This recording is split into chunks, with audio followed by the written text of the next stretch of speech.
Est-ce que vous nous expliquez en quelque sorte pourquoi vous voulez enlever le franc CFA? On veut, c'est pas seulement le franc CFA, c'est les bases militaires, c'est pas seulement le franc CFA, c'est les entreprises totales, c'est pas seulement le franc CFA, c'est la France-Afrique en général. On veut enlever tout ça parce que, madame, je pense que vous qui me posez la question, vous pensez comme moi que nous sommes des humains. Nous sommes des humains à part entière. Cheikh Anta a même prouvé qu'on était plus humain. Par plus humain, ce n'est pas un acte de racisme, mais par plus humain, je vais dire, premier dans l'humanité.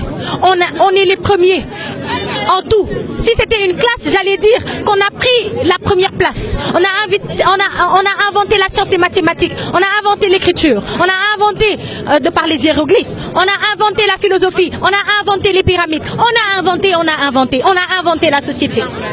On a inventé tout ce dont l'homme avait besoin pour évoluer. Et actuellement, eux, parce qu'ils savent qu'ils n'ont pas les ressources, ces ressources qui viennent pourtant de Dieu, les ressources minières dont ils ont besoin pour s'évoluer, qu'est-ce qu'ils font? Ils viennent nous retirer ce qui nous revient de droit. Ce qu'on ne peut pas accepter. On ne peut pas continuer à accepter d'être colonisé. Nos ancêtres n'avaient pas le droit à la parole.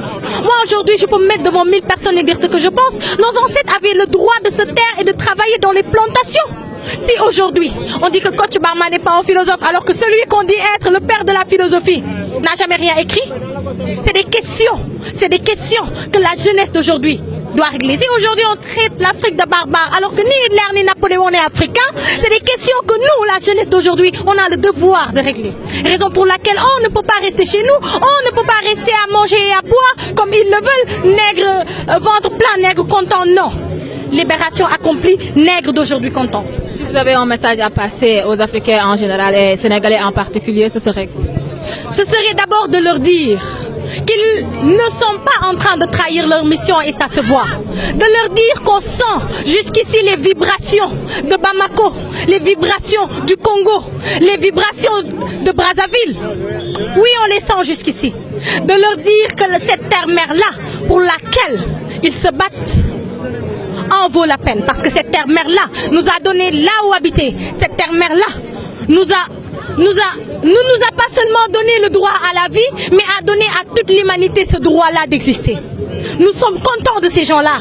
À ceux qui pensent que des manifestations ont échoué parce qu'ils sont 20 ou 30 personnes, nous on en a réuni près de 300 un peu partout dans le monde. 300 un peu partout dans le monde, ça fait des millions d'Africains qui se lèvent pour dire non. Qui se lèvent pour dire ça suffit, qui se lèvent pour dire abat l'impérialisme. Et ce n'est pas seulement des dires comme je le dis. Ce n'est pas une révolte qui se prépare, madame, non. C'est une révolution à grande échelle qui se prépare.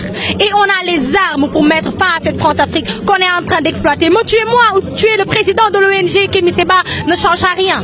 Parce qu'on a créé une jeunesse, vous avez vu ici des gens de tout âge, qui vont et qui sont en train de relever ce défi, qui est la libération de notre peuple. Ndeye Nogué Babel Sow. Merci. Ndeye Nogué Babel.